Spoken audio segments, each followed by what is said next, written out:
하나님 말씀은 사도행전 8장 14절에서 25절까지 보겠습니다.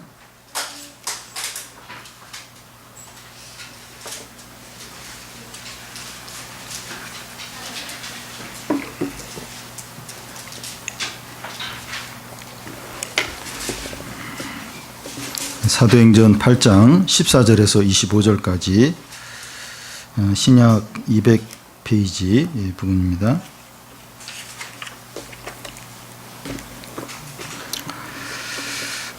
한 절씩 교대로 읽겠습니다. 예루살렘에 있는 사도들이 사마리아도 하나님의 말씀을 받았다함을 듣고 베드로와 요한을 보내매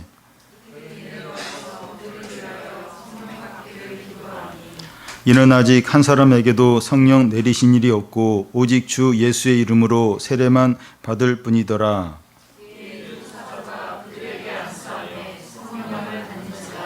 시몬이 사도들의 안수로 성령 받는 것을 보고 돈을 들여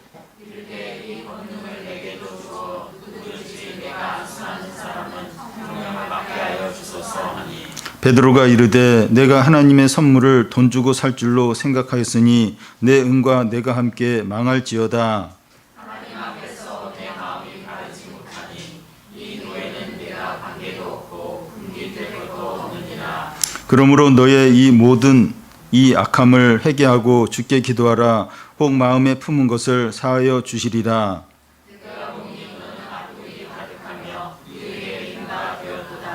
시몬이 대답하여 이르되 나를 위하여 주께 기도하여 말한 것이 하나도 내게 임하지 않게 하소서 하니라.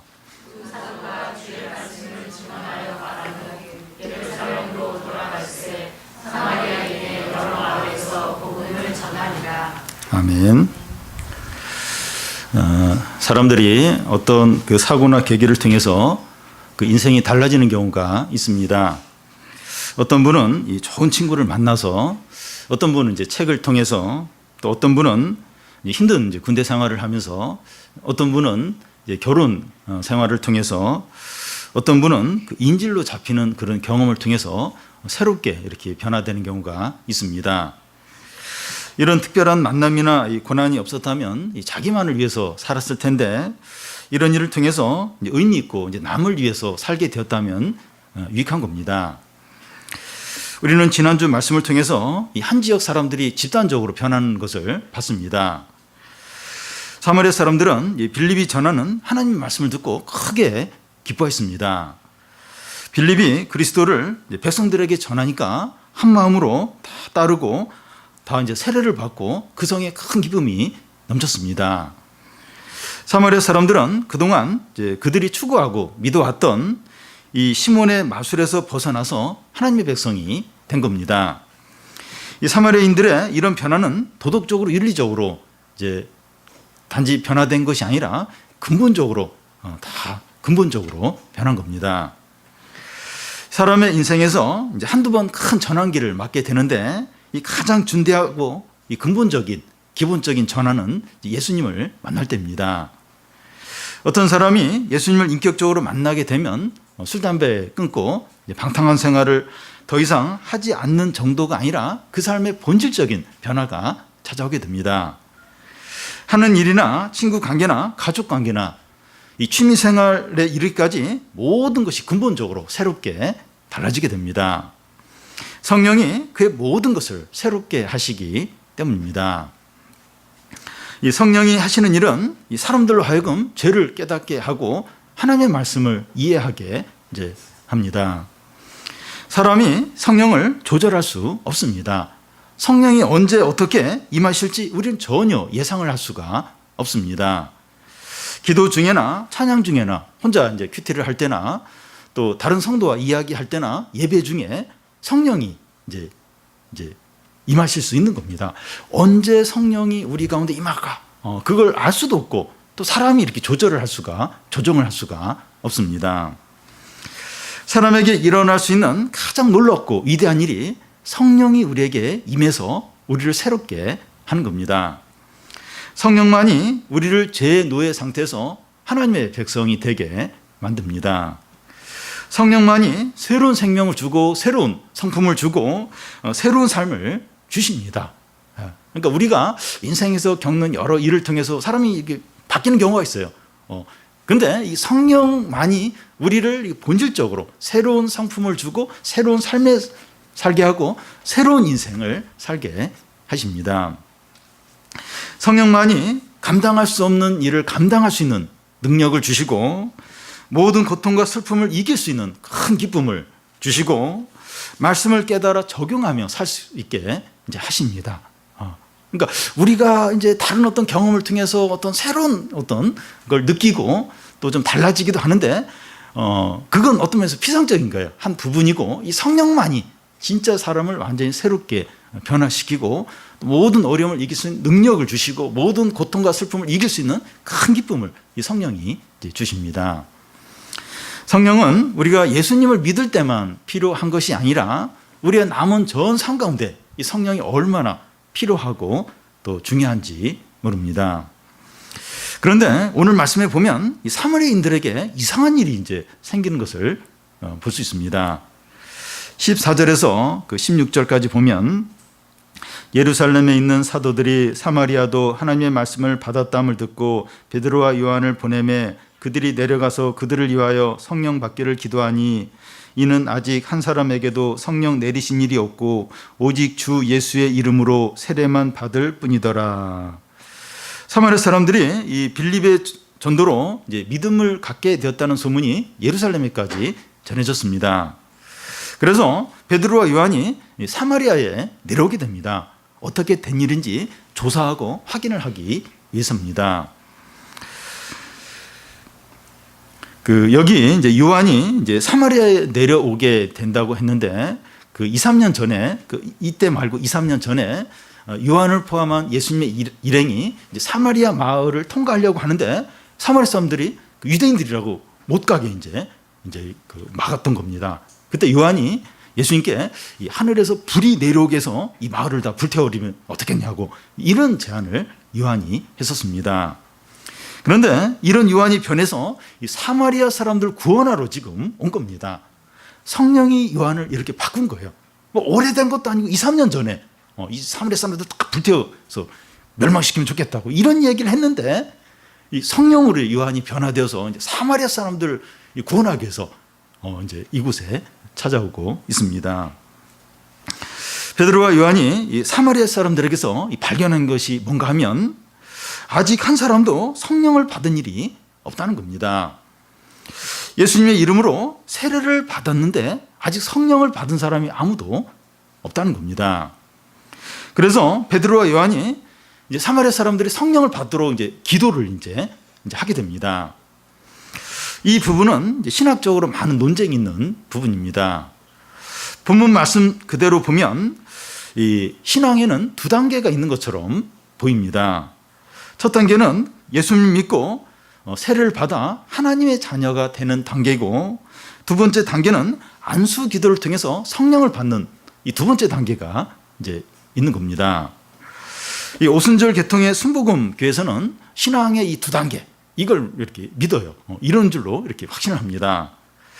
복음을 믿고 구원을 받아서 하나님의 자녀가 되는 1단계가 있고 그 다음 단계로 더 뜨겁게 기도해서 성령을 받고 방언도 하고 여러 가지 은사를 받는 이 두 번째 단계가 있다고 그렇게 이제 생각을 이제 하는 겁니다. 그러니까 신자가 두 부류가 있는 거예요. 이 초급 단계가 있고 이제 고급 단계가 있는 겁니다. 그러니까 예수님 믿고 세례받고 하나님의 자녀인 이제 그런 1단계가 있고 또 이렇게 기도를 해서 성령을 받고 방언을 받고 여러 가지 은사를 받은 두 번째 단계 이 고급의 어떤 신자 그런 이제 두 단계로 있다고 이제 생각을 하는 겁니다. 근데 성경을 어디를 봐도 신앙이 두 단계가 있다. 신자가 두 분류가 있다. 이런 것은 없습니다. 이 대표적으로 한 곳을 예로 들면 사도행전 2장 38절을 보면 베드로가 이르되 너희가 회개하여 각각 예수 그리스도의 이름으로 세례를 받고 제사함을 받으라. 그리하면 성령을 선물로 받으리라. 회개하고 세례를 받고 제사함을 받으면 바로 성령을 선물로 받는다는 겁니다. 뭐 1단계가 있고 2단계가 있고 또 막 기도해서 또 성령이 따로 임해야 돼. 그게 없고 그냥 예수님 믿고 세례받고 그러면 그냥 바로 성령을 선물로 받는 겁니다. 그래서 이 사마리아 사람들이 이 성령을 받은 일이 없다. 성령을 받은 일이 없다. 베드로와 요한이 내려와서 보니까 이 사마리아 사람들이 성령을 받은 일이 없더라. 이렇게 말을 하는 것은 사람이 거듭나고 하나님의 자녀가 되는 성령 일반적인 그런 역사가 없었다는 말이 아닙니다. 여기서 말하는 것은 흘러 넘치고 능력 있고 특별한 성령의 역사가 없었다는 겁니다. 그러니까 이 사마리아 사람들이 예수님을 믿고 거듭나고 이건 분명히 있었어요. 분명히 이것도 다 성령의 사역이죠. 근데 지금 사마리아 사람들이 성령을 받은 일이 없더라. 이 베드로와 요한이 보니까 그 얘기는 어떤 성령의 흘러 넘치고 능력 있고 특별한 어떤 성령의 역사가 없더라는 겁니다. 어떤 성령의 특별한 어떤 능력이 겉으로 드러나게 막 보이는 것이 없었다는 겁니다. 이 사도행전에서는 그 회개하고 세례를 받으면 바로 눈에 드러나는 뭐 흘러 넘치는 막 어떤 성령의 역사가 있었던 그런 때입니다. 그러면 왜 사마리아 사람들에게 예외적으로 이런 일이 일어났을까요? 그 당시에는 다 이렇게 예수 믿고 세례 받으면 성령이 막 흘러 넘치는 능력 있는 그런 게 막 겉으로 나타났어요. 근데 사마리아 사람에게는 그게 없는 거예요. 예외적으로 왜 사마리아 사람들에게만 이렇게 됐습니까? 그 당시 이 사마리아인들과 유대인들은 인종적으로, 종교적으로, 문화적으로 이제 구별된, 따로 이렇게 분리된 이제 그런 상태에 있었습니다. 잘못하면 사마리아인 교회가 따로 있고 유대인들 교회가 따로 이렇게 존재할 가능성이 있었던 겁니다. 그런데 베드로와 요한이 이 사마리아에 와서 보니까 이 사마리아 사람들 중에 이 성령을 받은 사람이 없는 겁니다. 그래서 베드로 요한이 그들을 안수하여 이제 그들에게 성령이 임하도록 이제 하는 겁니다. 유대인들이 회개하고 세례를 받을 때와 동일한 성령이 이제 임하도록 동일한 성령이 임한 것을 이제 보게 되는 겁니다. 이것이 보여주는 게 뭔가 하면 이 사마리아인의 신앙은 유대인의 신앙과 동일하고 사마리아 교회나 예루살렘 교회나 동일하다 하는 것을 이제 보여주는 겁니다. 이런 사실이 그 예루살렘에서 온 사도들을 통해서 증거가 되고 공증이 되는 겁니다. 만약에 그러니까 그 빌립이 이제 이렇게 그 전도를 했는데 그때 막 바로 성령이 임하고 막 이래 버렸으면 그냥 이게 사마리아 교회는 사마리아 교회로 예루살렘 교회는 예루살렘 교회로 따로 분리된 이제 그런 교회로 이제 그 존재할 가능성이 많은 겁니다. 그런데 사도들이 와서 이렇게 특별히 기도를 하니까 이 사마리아 사람들이 성령이 임하는데 그걸 보니까 예루살렘의 유대인들이 성령이 임하던 그거 똑같은 거예요. 그걸 사도들이 이제 눈으로 그것을 증거를 하고 공증을 하는 겁니다. 그래서 사마리아 교회나 예루살렘 교회나 똑같다. 또 유대인들에게 임한 성령이나 사마리아 사람들에게 임한 성령이나 똑같다. 그걸 사도들이 증거를 하고 공증이 되도록 하기 위해서 예외적으로 이 사마리아 사람들이 믿을 때 그 예루살렘에 있던 유대 신자들처럼 성령이 임하지 않았던 겁니다. 이런 앞으로 세워질 많은 이방인 교회도 동일해요. 동일합니다. 그러니까 이방인들이 이제 예수님 믿고 이렇게 또 이렇게 신앙을 고백하고 거듭날 때 그들에게 성령이 임하게 되는데 유대인들과 동일한 성령이고 그런 이방인들이 교회를 세울 때 예루살렘 교회와 똑같은 교회다. 이제 그것이 이제 증거가 이제 되는 겁니다. 이런 목적을 위해서 하나님이 성령을 그 사마리아 사람들에게 바로 주시지 않고 이 베드로와 요한이 와서 기도하는 걸 통해서 성령이 임하도록 하셨던 겁니다. 하나님은 때때로 이 믿는 자들의 연합과 교제를 위해서 은혜와 기쁨을 주시지 않을 때가 있습니다. 그러니까 이 사마리아인들 그 교회와 이제 예루살렘 교회가 연합과 교제가 있도록 하기 위해서 이렇게 이 성령을 일시적으로 안 주셨죠. 그것처럼 하나님은 이 성도들의 교제와 연합을 위해서 은혜와 기쁨을 때로는 이렇게 안 주실 때가 있다는 겁니다. 무슨 말인가 하면 우리가 이 다른 어떤 성도들과의 관계에서 이 다툼이나 갈등이나 오해가 생겨서 오랫동안 벽을 쌓고 교제를 하지 않을 때가 있습니다. 하나님은 우리가 빨리 화해하고 하나가 되기를 원하는데 우리가 이제 고집을 이제 부릴 때가 있습니다. 그러는 동안에 하나님은 우리에게 성령과 말씀을 풍성하게 주시지 않는 겁니다. 하나님은 성도의 교제와 그 연합을 하도록 이렇게 일시적으로 기쁨과 은혜를 거두실 때가 있다는 겁니다. 그래서 우리가 누군가를 미워하고 증오하면 우리 자신이 견디기가 이제 힘들어서 우리 자신을 위해서라도 빨리 화해하고 하나 되도록 하신다는 겁니다. 그래서 이 사람과의 관계가 뚫려야 하나님 관계가 뚫리도록 하시는 겁니다. 그래서 우리는 누구한테 화를 냈으면 빨리 이렇게 화해를 해야 돼요. 그래야 하나님이 우리의 기도도 들어주시고 은혜를 주신다는 겁니다. 그러니까 옆에가 뚫려야, 이 사람과의 관계가 뚫려야 이 하나님 관계도 이렇게 뚫리도록 하신다는 겁니다. 그래서 본인이 너무 힘들어요. 화를 내고 나면 본인이 견디지 못하는 거예요. 기도가 안 되는 거예요. 성경을 읽어도 이게 은혜가 안 돼. 예배를 드려도 이 말씀이 안 들어오는 거예요. 근데 화해하고 또 이렇게 용서를 구하고, 그래서 다른 사람과의 관계가 뚫려야 이 하나님 관계도 뚫어지도록 이제 그렇게 이제 하실 때가 많다는 겁니다. 이 10절을 보면 이에 두 사도가 그들에게 안수함에 성령을 받은지라. 사마리아 사람들은 이제 하나님의 백성이 되었기 때문에 그대로 살아도 별 문제가 없습니다. 그들은 뭔가 더 있어야 한다는 생각을 하지 못할 수 있습니다. 이제 다 됐다, 이제 다 끝났다. 이제 그렇게 생각을 할 수도 있었습니다. 그런데 예루살렘에서 온 사도들은 이제 사마리아 사람들을 보고 그들에게 뭔가 결핍되어 있다 하는 것을 바로 알았습니다.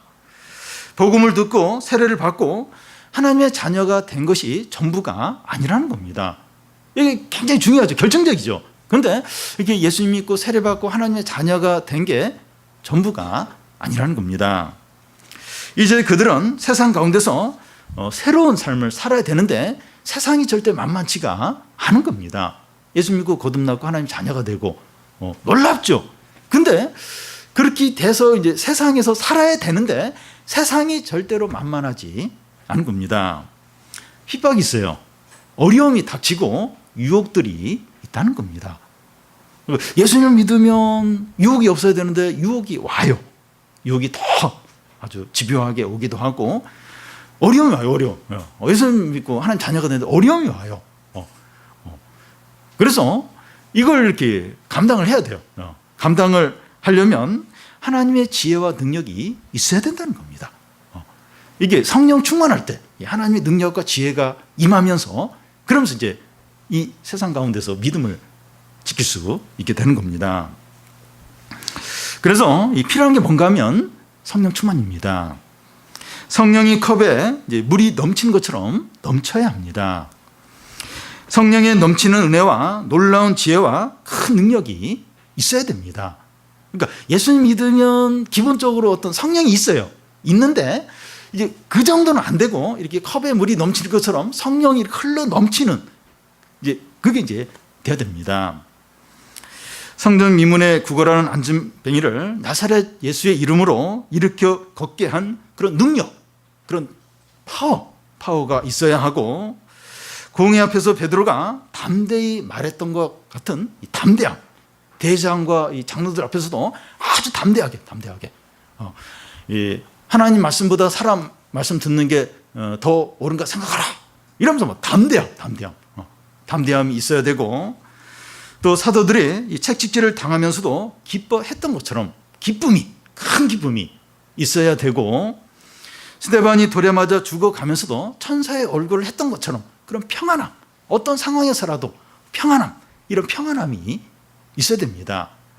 이게 이런 어떤 담대함과 기쁨과 어떤 평안함, 어떤 확신, 이게 다 성령 충만함에서 이제 오는 겁니다. 그러니까 이 세상을 사는데 이 세상이 만만치가 않아요.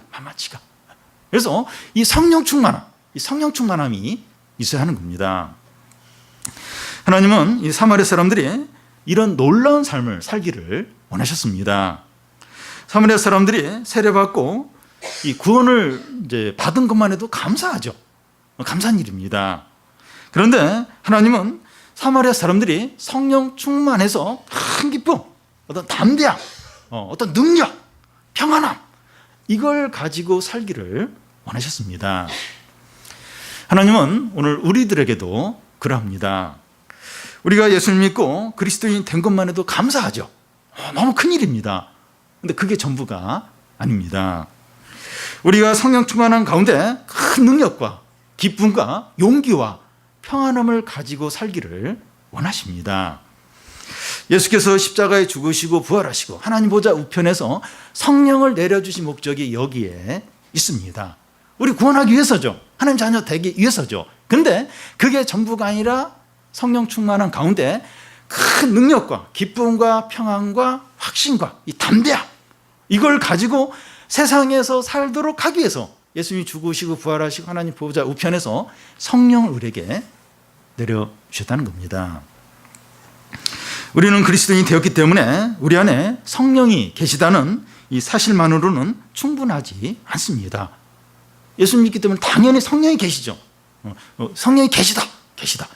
그 사실은 틀림없다. 이것만으로는 부족합니다.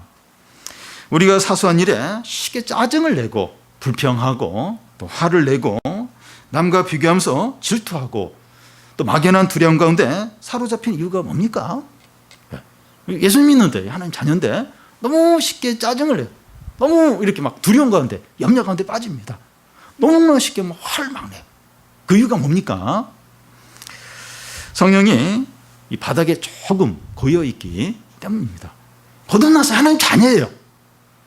그런데도 이렇게 보통 사람들, 일반 하나님 믿지 않는 사람보다도 그렇게 막 짜증을 나고 뭐 염려가 많고 두려움이 많고 하나님 믿는 사람 안 같아요. 안 믿는 사람 같아요. 왜 그래요? 성령이 그 안에 있긴 있는데 너무 바닥에 너무 조금 있는 거예요. 성령이 있다는 사실만 이제 있는 겁니다. 우리에게 성령이 더 풍성하게, 더 능력 있게, 더 강권적으로 임하는 것이 필요합니다. 그래야만 먹고 사는 염려나 미래에 대한 두려움이나 세상의 유혹들을 이길 수가 있습니다. 하나님 자녀고 거듭났고 그 사실이 너무 중요하죠. 근데 어려움이 오면 두려움에 빠지는 거예요. 유혹이 오면 넘어지는 겁니다. 왜 그래요? 이 성령이 너무 어떤 그 용기와 담대함과 능력이 이제 현격하게 약한 겁니다. 분명히 하나님 자녀인데 예배 드렸는데 교회 갔다 왔는데 왜 이렇게 현실에서 약할까? 왜 이렇게 유혹에 약할까? 왜 이렇게 두려움이 많을까? 왜 이렇게 염려가 많을까? 성령이 있다는 그 사실은 분명하지만 성령이 너무 약한 겁니다. 이 성령 충만함으로 인한 어떤 능력들, 담대함들, 확신들, 평안함이 없는 겁니다. 성령 충만해야 계속 안에서 쏟아나는 욕심과 야망을 이길 수가 있습니다. 어떻게 우리 안에 있는 이 욕구들, 욕망들, 야망들, 이걸 어떻게 이길 수가 있습니까? 여러분, 죄 넘어지는 사람은 이 말씀을 모르는 사람, 교회를 자꾸 빠지는 사람, 이런 사람만 죄 넘어지는 것이 아니라 또 죄의 유혹에 빠지는 사람, 성경도 안 읽고 기도도 안 하고 이런 사람만 죄의 유혹에 넘어지는 것이 아니라 말씀도 잘 알고 예배도 안 빠지고 기도도 많이 하는 사람들 가운데서 죄의 유혹에 빠지고 또 죄를 짓는 경우가 있다는 겁니다. 이게 성령 충만하지 않으면 이 안에 올라오는 욕구들, 야망들 이길 수가 없는 겁니다. 얼마나 강한지 몰라요. 얼마나 집요한지 모릅니다. 사단이 막 우리의 욕심과 야망과 어떤 성적인 유혹을 얼마나 충동질하고 유혹을 하는지 몰라요. 성령 충만하지 않으면 이길 수가 없어요. 얼마나 강한지 몰라요. 얼마나 집요한지 모릅니다.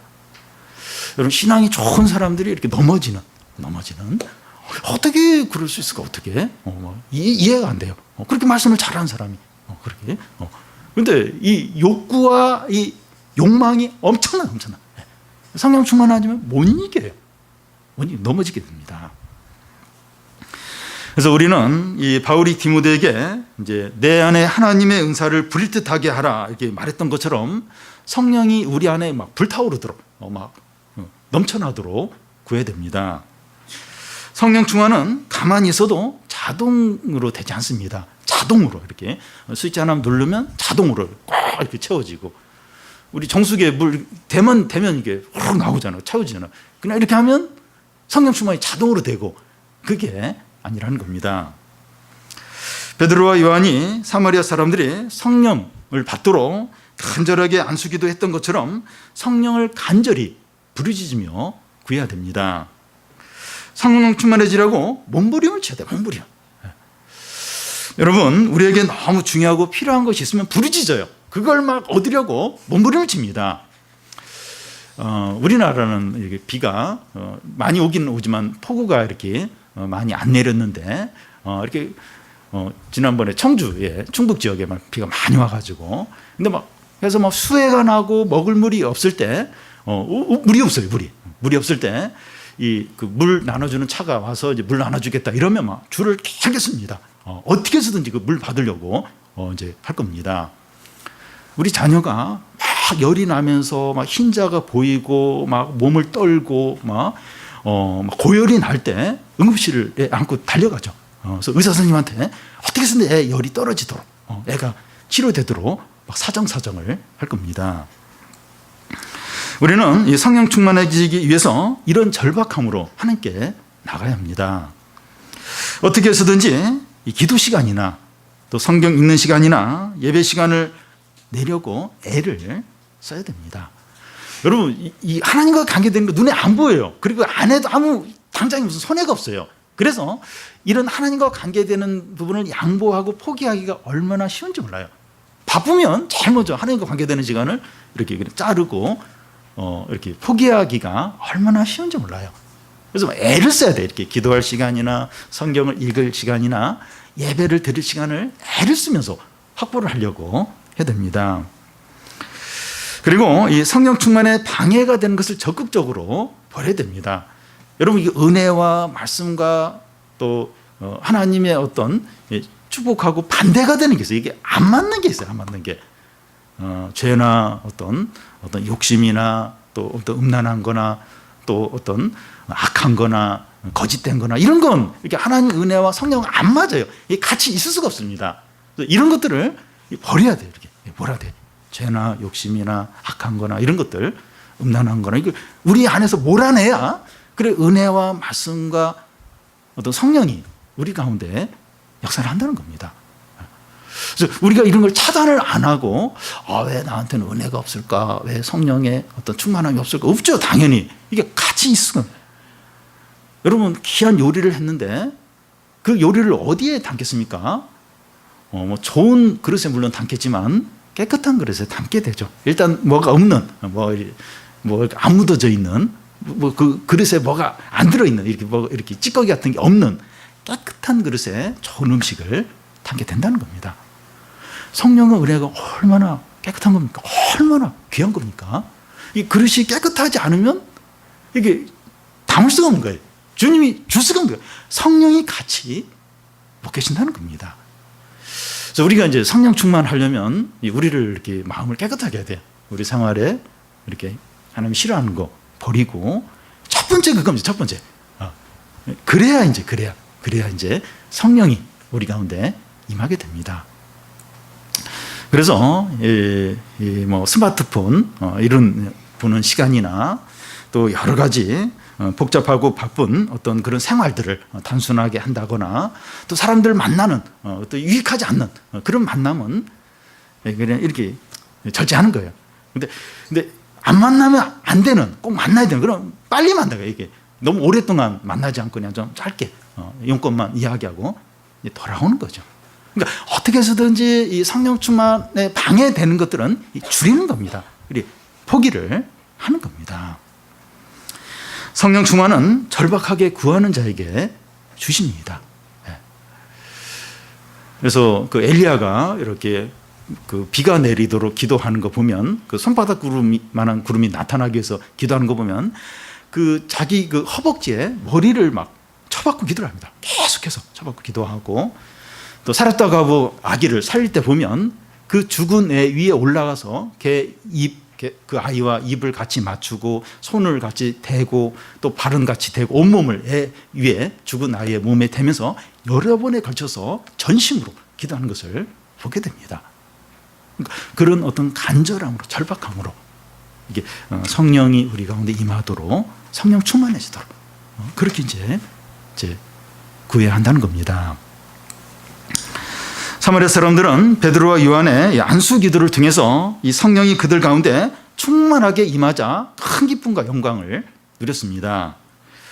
빌립과 사도들을 통해서 이 사마리아 사람들에게 놀라운 부흥이 임했습니다. 사마리아의 사역이 여기서 끝나면 얼마나 아름답겠습니까? 여기서 이제 딱 끝나면 너무 이제 좋겠는데 참 마음 아프고 이제 유감스러운 일이 이제 생겼습니다. 이 말술사였던 시몬이 돈을 주고 하나님의 선물을 사려고 한 겁니다. 이 일이 성경에 기록된 이유는 우리의 유익을 위해서입니다. 베드로와 요한이 이 사마리아인들에게 안수를 하자 성령이 그들에게 막 이제 임했습니다. 그때 어떤 일이 일어났는지 성경에 기록되어 있지 않아서 잘 모르겠지만 아마 예루살렘의 유대인들에게 성령이 임했을 때 그때 일어난 유사한 일들이 일어났을 겁니다. 그런 광경을 본 시몬은 자기도 그렇게 하고 싶었습니다. 자기가 이런 능력을 행하게 되면 자기는 더 유명해지고 돈도 더 많이 벌겠다. 이제 이런 생각을 한 겁니다. 베드로와 그 요한이 막 그 사마리아 사람들에게 이렇게 안수 기도를 하니까 막 성령이 임하면서 방언을 하면서 병이 치료되고 막 사람들 가운데 놀라운 일이 일어나는 거예요. 그걸 이제 이 시몬이 보면서 내가 저런 기술을 가지면 나도 막 사람들에게 기도하면 막 성령 임하고 사람들은 방언하고 막 병이 낫고 그럼 내가 얼마나 유명해질까? 그리고 얼마나 많은 돈을 벌까? 막 이런 생각을 한 겁니다. 그래서 그는 이 사도들에게 어떤 제안을 합니까? 18절 19절을 보면 시몬이 사도들의 안수로 성령 받는 것을 보고 돈을 들여 이르되 이 권능을 내게도 주어 누구든지 내가 안수하는 사람은 성령을 받게 하여 주소서 하니. 전에 대전에 어떤 그 보쌈집이 있었는데 유명해요. 유명하고 돈도 많이 벌고 그런 곳이 있었는데 한 번은 제주도에서 온 사람이 그 보쌈집 그 사장님에게 기술을 알려주면 2천만 원을 주겠다고 이제 흥정을 이렇게 했습니다. 근데 그 보쌈집 사장은 화를 내면서 그냥 그 사람을 쫓아버렸다고 합니다. 시몬은 이 사도들에게 돈을 주면서 성령을 사람들에게 줄 수 있는 기술을 전수해달라고 이렇게 제안을 하고 있습니다. 시몬이 생각하는 것은 돈으로 하나님을 조정할 수 있다고 이런 생각을 한 겁니다. 이 돈을 얼마 주면 이렇게 성령을 받는 기술을 주고 그러면 내가 또 성령을 다른 사람에게 주고 이게 돈으로 이제 어떤 하나님의 일을 조정할 수 있다 이런 생각을 갖고 있는 겁니다. 교회와 선교와 복음을 위해서 돈이 필요합니다. 이 청소년 사역하는데도 돈이 필요합니다. 그런데 하나님의 일은 돈으로 하는 것이 아닙니다. 돈이 하나님의 일에 결정적이지 않습니다. 돈이나 사람의 열심이나 사람의 지능으로 하나님의 일을 조정할 수가 없습니다. 돈이 이렇게 1,000만 원이 있으니까 하나님 일을 더 많이 하고 또 100만 원 있으니까 하나님 일이 10분의 1로 줄고 그러니까 돈이 어떤 하나님의 일을 조정할 수 있는 게 아닙니다. 그래서 방금 시몬이 하려고 했던 일은 성령을 모독한 일이에요. 성령을 거역하는 죄를 짓는 겁니다. 베드로는 이런 시몬에 대해서 뭐라고 이렇게 대답을 합니까? 20절을 보면 베드로가 이르되 내가 하나님의 선물을 돈 주고 살 줄로 생각하였으니 내 은과 내가 함께 망할지니라. 23절을 보면 내가 보니 너는 악독이 가득하며 불의에 매인 바 되었도다. 얼마 전에 시몬에게 어떤 일이 일어났습니까? 그가 빌립이 오기 전에 사마리아 사람들에게 자칭 큰 자라고 하면서 마술을 행해서 하나님처럼 행했던 자였습니다.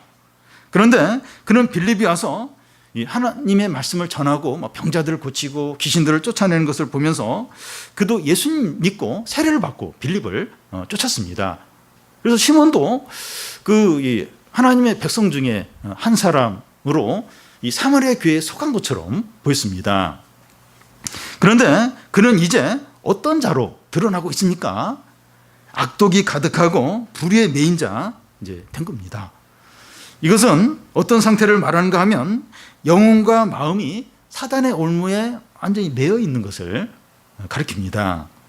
다시 말해서 그는 그리스도인이 아닌 겁니다.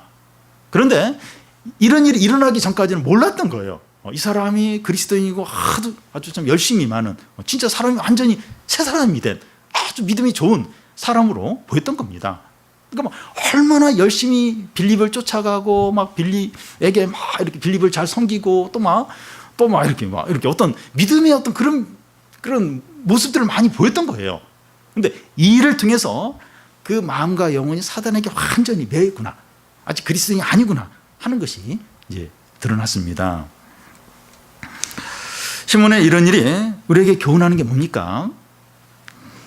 큰 은혜와 부흥이 임할 때 모든 사람이 다 참 신자가 되는 것이 아니라 가짜 신자도 있을 수 있다는 겁니다. 분명히 성령의 역사, 부흥이 임했습니다. 근데 거기 사람들이 다 변했어요. 근데 그 변한 사람이 다 참 신자가 아니라 그 가운데 가짜 신자도 있을 수 있다는 겁니다. 이런 가짜 신자를 볼 때 성령의 역사와 부흥까지도 불신하지 않아야 된다는 겁니다. 그러니까 이 부흥에 대해서 시기하는 사람들이 있어요. 시기하는. 이게 막 반대하는 사람들이 있습니다. 그런 사람들은 이제 막 부흥이 일어나고 사람들이 변화되는데 그 중에 한두 사람이 가짜예요. 근데 그걸 보고선 저 부흥 다 가짜다. 이 성령의 역사가 다 가짜다. 그렇게 막 이렇게 비난하는 경우가 있는데 그렇지 않다는 겁니다. 그렇게 하지 않도록 해야 한다는 겁니다. 예수님의 12제자 중에 가룟 유다가 있었다는 것을 기억을 해야 됩니다. 가룟 유다가 있었다고 나머지 11제자들도 다 가짜고 예수님의 사역도 다 가짜고 그런 건 이제 아니죠. 부흥이 일어날 때 그것을 방해하는 사단의 역사도 있기 때문에 가짜 신자를 보고서 부흥까지도 불신하지 않아야 한다는 겁니다. 사단은 어떻게 해서든지 그 부흥과 놀라운 하나님의 일을 이렇게 사람들이 불신하도록 가짜로 여기도록 어떤 역사를 해요. 그러니까 사람들이 이렇게 막 은혜를 받으면 감정적으로 오바를 하는 경우가 있어요. 지나치게. 그래서 이렇게 비상식적으로 행동하는 경우가 있습니다. 그렇게 하면 안 되는데 사람들이 너무 흥분하면 오바해서 어떤 말과 행동을 이제 하는 경우가 있는데 이 부흥을 막 불신하는 사람들은 그걸 보면서 정말 저 사람들이 다 미쳤다고 이러면서 그러면서 어떤 부흥 자체를 어떤 성령의 역사 자체를 다 이렇게 매도하려고 하는 경우가 있다는 겁니다. 그러니까 그런 경우가 있어요. 다 은혜를 받았는데 다 이렇게 했는데 한두 사람이 이제 이렇게 은혜를 받았다고 하는데 이렇게 잘못하는 경우, 오버하는. 그래서 그 사람 한 사람 때문에 다 그걸 막 불신하고 막 이제 그건 이제 옳지 않다는 겁니다. 교회나 수련회나 이제 캠프를 통해서 큰 은혜를 받고 부흥을 경험한 사람 중에 나중에 보니까 이 불신자처럼 사는 사람이 있을 때 부흥을 의심하지 않아야 합니다. 저거 봐라, 저 사람 은혜 받은 거 변해 줄 아는데 저거 가짜네. 그래서 다 그때 일어난 어떤 그런 은혜들 다 가짜야. 이제 그렇게 하지 않도록 해야 한다는 겁니다. 오히려 부흥과 이 성령 역사가 귀한 것이기 때문에 가짜가 존재하고 사단의 방해가 많다는 겁니다. 여러분 짝퉁이 있다고 해서 그 정품을 다 부신하는 거 아니잖아요. 그 다 정품도 다 가짜야. 왜냐하면 저 짝퉁이 있지 않아. 그렇지 않습니다. 그 명품들 브랜드 가방이나 그 보면 짝퉁이 있어도 그 정품 그 명품을 사려고 사람들이 그러죠. 그러니까 성령의 역사 부흥이 너무 귀해요. 그러니까 자꾸 이 짝퉁인 거예요. 가짜가 있고 또 그 사단이 자꾸 그렇게 가짜들을 통해서 그 부흥을 이렇게 매도하도록 그렇게 사단이 집요하게 한다는 겁니다. 그래서 우리가 우리 그런 걸 이렇게 오해하지 않도록 그것 봐. 그 가짜도 그 잘못된 것도 있지 않냐. 가짜도 있지 않냐. 그래서 다 저기 뭐 은혜 받았다고 하고 좋다고 하는데 그것도 다 가짜야. 우리 마음속에 그런 어떤 마음이 생길 수 있다는 거예요. 근데 그렇지 않다는 겁니다. 가짜가 있다고 해서 다 뭐 잘못되고 이제 그렇지 않다는 겁니다.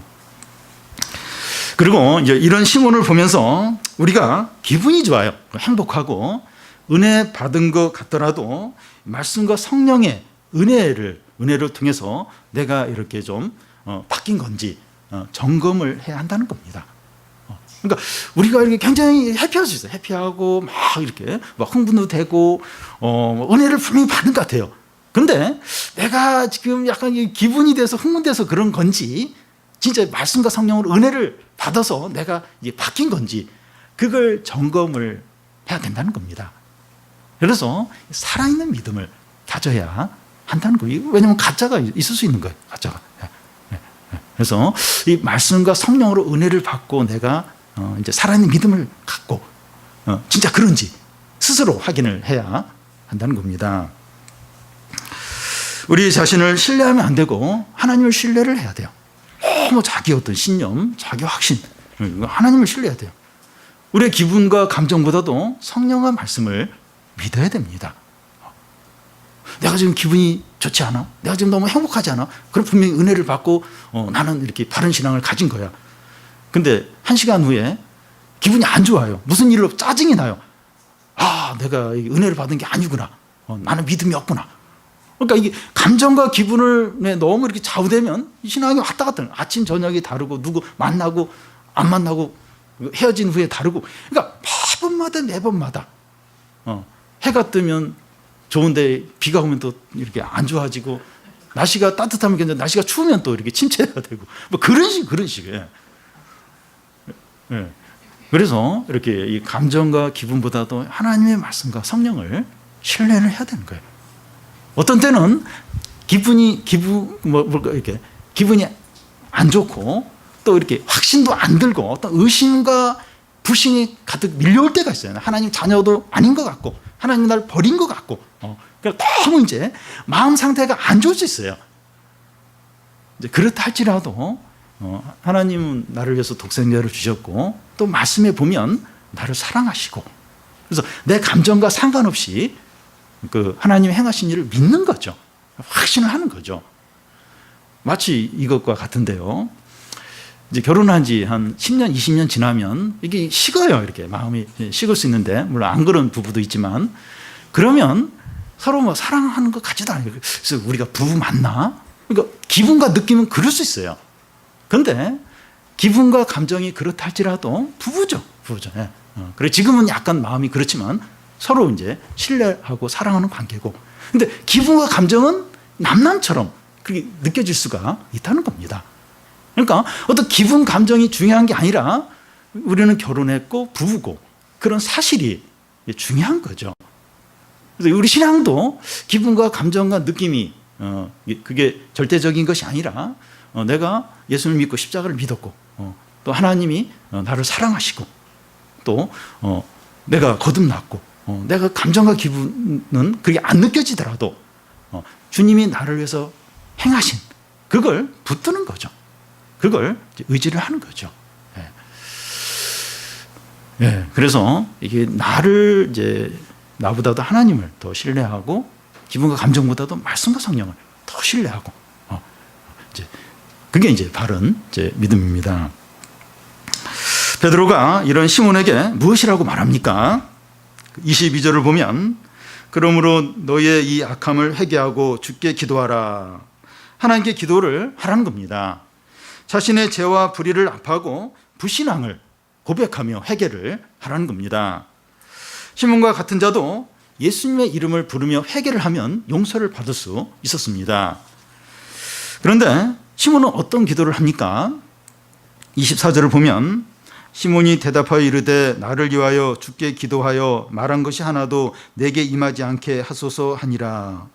시몬은 자기가 직접 기도하지 않고 이 베드로에게 이 기도 부탁을 하는데 죄악에 대한 회개는 전혀 없어요. 자신의 죄에 대한 회개는 전혀 없고 형벌만 받지 않게 해달라고 부탁을 하고 있습니다. 자기가 기도를 안 해요. 또 기도 부탁을 하는데 회개도 없어요. 그냥 그 형벌이 임하지 않게만 해달라고 그런 기도만 이제 부탁을 하고 있습니다. 시몬은 끝내 회개하지 않고 돌아오지 않았고, 이 전승에 의하면 노마로 가서 베드로를 끝까지 이렇게 대적을 했다는 그런 기록이 있습니다. 끝까지 회개를 안 했던 것으로 보입니다. 우리의 기도는 단지 형벌을 받지 않기 위한 기도를 하면 안 되고, 단지 지옥에 가지 않기 위해서 기도하지 않아야 됩니다. 그러니까 이렇게 하나님의 어떤 그 심판이 임하지 않게 해달라고, 또 지옥에 가지 않게 해달라고, 이런 기도는 하나님을 모르고 하나님을 믿지 않는 사람이 그런 기도를 하는 겁니다. 그러니까 믿는 분들 중에서도, 신앙생활 오래 한 분들 중에서도 하나님이 계속 이렇게 진노하시고 심판하시는 하나님으로 계속 무섭게만 느껴지는 분들이 있어요. 시간 지나면서 이제 그게 달라지기도 하는데, 그건 이렇게 하나님을 어떤 면에서 잘 모르는 거예요. 하나님 그런 분이 아니신데, 그게 전부가 아닌데 너무 하나님을 무섭게, 그리고 막 하나님 벌 주시는 분으로만 그렇게 여기는 경우가 있는데, 하나님 잘 모르는 거죠. 잘 모르기 때문에 이제 그런 기도를 이제 하는 겁니다. 우리는 죄가 있으면 철저하게 회개를 하고 적극적으로 은혜를 구해야 됩니다. 죄가 있으면 기도해야 돼요. 기도해야 됩니다. 회개 기도해야 돼요. 그러면서 적극적으로 은혜를 구해야 됩니다. 우리의 기도는 자녀가 사랑과 자비가 넘치는 아버지께 구하는 그런 기도입니다. 자녀가 이 사랑과 자비가 넘치는 아버지께 구하는 이제 그런 기도를 우리는 이제 합니다. 거침없이 은혜를 구하는 기도를 하는 겁니다. 거침없이 기도하는 겁니다. 아무리 좋고 크고 귀한 것을 구해도 지나치지 않습니다. 내가 이렇게 좋고 귀한 것을 이렇게 많이 구해도 되는가? 된다는 거예요. 아무리 좋은 거, 아무리 귀한 거, 아무리 많이 구해도 지나치지 않다는 겁니다. 하나님 너무 크세요. 하나님 너무 부자예요. 온 우주 하나님 겁니다. 우리가 아무리 귀하고 좋은 거 아무리 많이 구해도 지나치지 않다는 겁니다. 우리가 하나님 아버지께 구할 수 있는 것 중에 가장 귀한 게 뭡니까? 가장 귀한 게 뭡니까? 우리는 무엇보다도 이 성령을 충만하게 달라고 구하시기를 바랍니다. 성령 충만함으로 큰 능력과 담대함과 용기와 큰 기쁨을 누리게 해달라고 구하시기를 바랍니다. 성령 충만할 때 이게 임하죠. 큰 능력, 용기, 평안, 기쁨, 확신이 임하게 되는데, 성령 충만함으로 이 큰 기쁨과 능력과 평안함과 확신을 달라고 구하는 겁니다.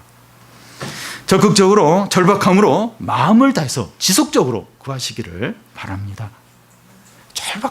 절박함으로, 진짜 간절함으로.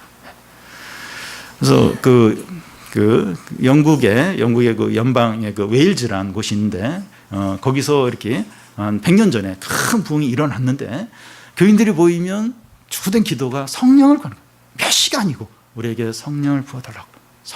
교인들이 모이면 성령을 부어달라고 계속해서 그것만 구하는 겁니다. 몇 시간이고.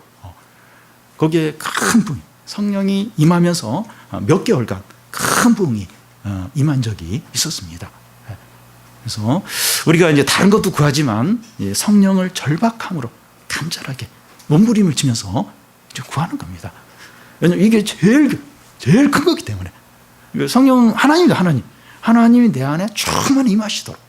그래서 담대함과 용기와 평안함과 기쁨과 확신을 넘치도록 달라고. 이게 가장 귀한 거죠. 물론 다른 것도 구해야죠. 다른 것도 구하는데 성령을 가장 우선적으로, 가장 절박하게, 가장 간절히 구하는 겁니다. 하나님은 거절하지 않고 풍성하게 넘치도록 성령을 주십니다. 주세요. 아까워하지 않으십니다. 그래서 한두 번 이렇게 몇 번 구하고 이렇게 그만두는 것이 아니라 지속적으로 계속해서 그 오순절날 이제 그 주님이 승천하시면서 제자들에게 성령을 구하라. 너희들 성령을 구하라. 그럼 성령이 임하면 땅끝까지 이르러 내 증인이 되라. 그렇게 하셨는데, 그래서 며칠을 제자들이 계속해서 성령을 구했습니다. 그래서 우리에게 여러 기도 제목들이 있는데 구할 수 있어요. 근데 가장 우선적으로 가장 많이 나에게 성령을 달라고. 지금 성령이 바닥에 너무 고여 있다고. 예수님 믿는 하나님의 자녀인데 그냥 성령이 있다는 그 사실만 안다고. 근데 저에게 이렇게 넘쳐나고 능력으로 풍성하게 성령이 임하게 해달라고. 어떤 어려운 가운데서도 담대하고 아무리 힘들고 좀 미래가 안 보이고 그렇다 할지라도 큰 기쁨이 넘치고 또 고난 가운데 있더라도 평안하고 그리고 막 사람들이 다 반대하고 막 비난해도 확신을 달라고. 우리가 이 시간 주님 앞에 모였는데 우리 좀 하나님 아버지께 충분히 많이 이제 구하시기 바랍니다. 그런데 그 중에서도 우리가 좀 성령을 간절히 구해서 우리 안에 성령이 충만해 흘러 넘치도록 우리가 다 좀 변화되도록 하나님의 어떤 영광을 보고 세상을 이기고 죄를 이기고 어려움을 이기고 모든 유혹을 다 이기는 우리 성도들이 되시기를 바랍니다.